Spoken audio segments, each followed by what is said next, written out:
dengan malaikat, bahkan Allah Subhanahu wa taala. Juga salah satu metode teori dalam pembelajaran kita adalah dengan tanya jawab. Jadi penting ada dengan apa yang kita hadapi. Ada di antara manusia ini yang punya milik kebiasaan dan habit lebih melekat sesuatu dulu di benaknya saat itu dilakukan dengan jawab, dengan tanya jawab. Tidak dipungkiri pun Allah saja menunjukkan kita satu metode ini dengan tanya jawab dalam Al-Quran yang menjadi mukjizatnya Rasulullah. Jadi ada tanya jawab itu. Apakah kamu, bagaimana kamu,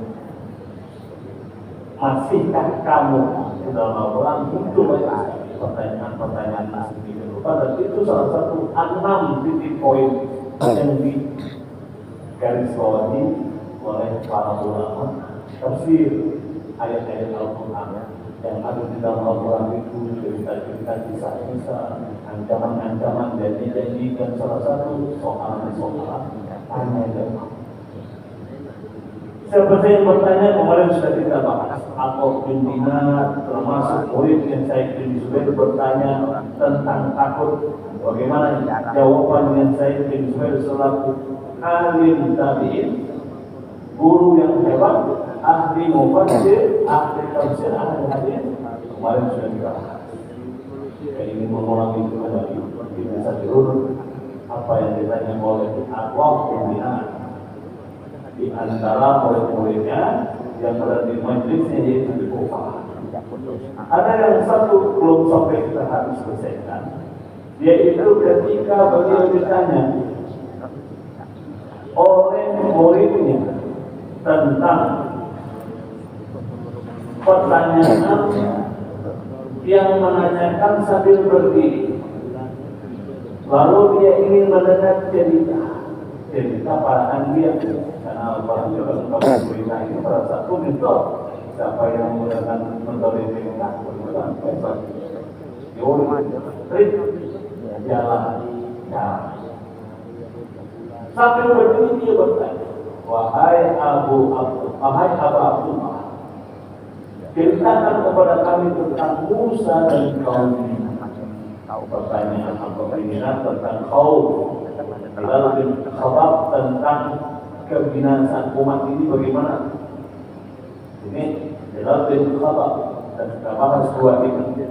Dan ketika itu satu berdiri sambil bertanya salah satu muridnya yang oleh Syekhul Al-Husni tidak dituliskan namanya secara itu, namun ungkapannya jelas.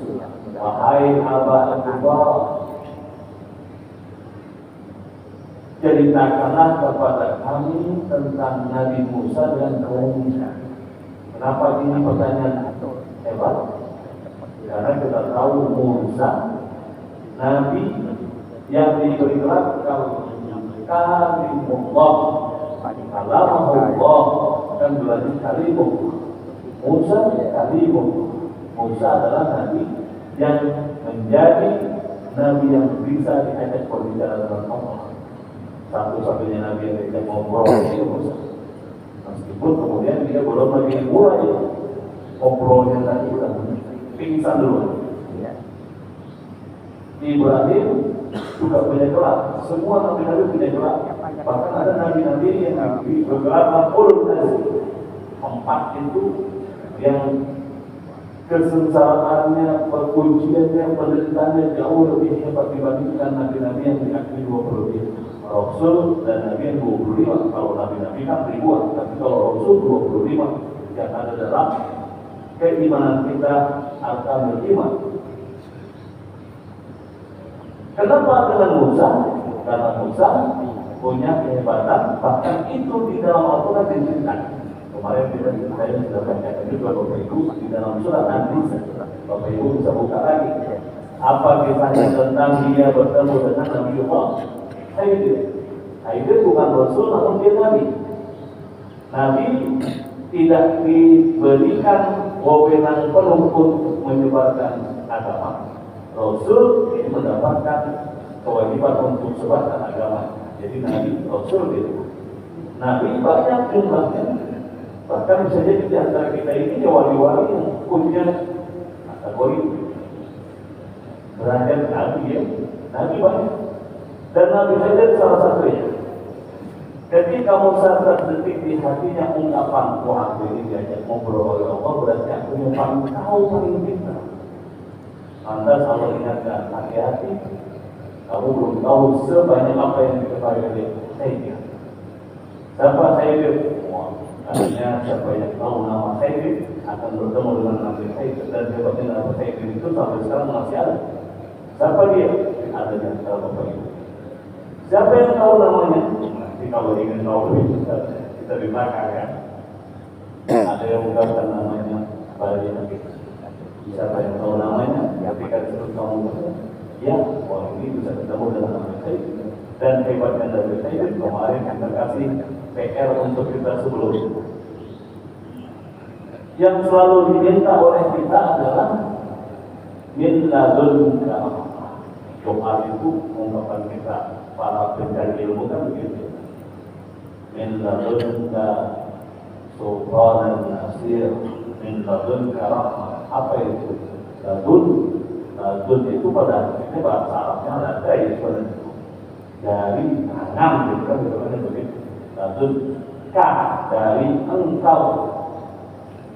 Apa ungkapan orang-orang kita dengan terjemahannya adalah ladun.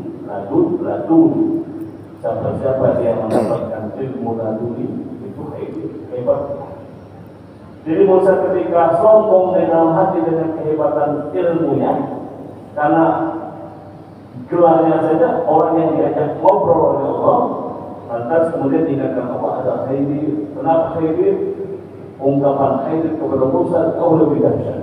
Pendek kalimatnya, namun dahsyat artinya.